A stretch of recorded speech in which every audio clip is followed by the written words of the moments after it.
Nasılsın? Nasıl gidiyor? Hoş geldiniz.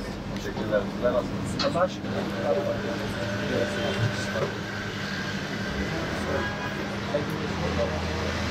Doğal ürünler.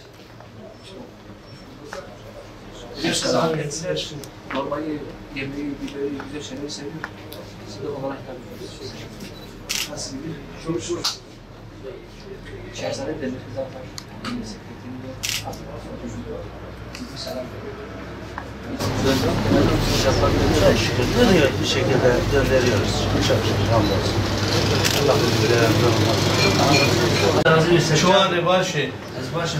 Allah razı olsun. Aslında Erzurum'un tuzağını Erzurum şerki dağıtmış kırı ortalığı. Dumanı hafif. Aslında. Evet.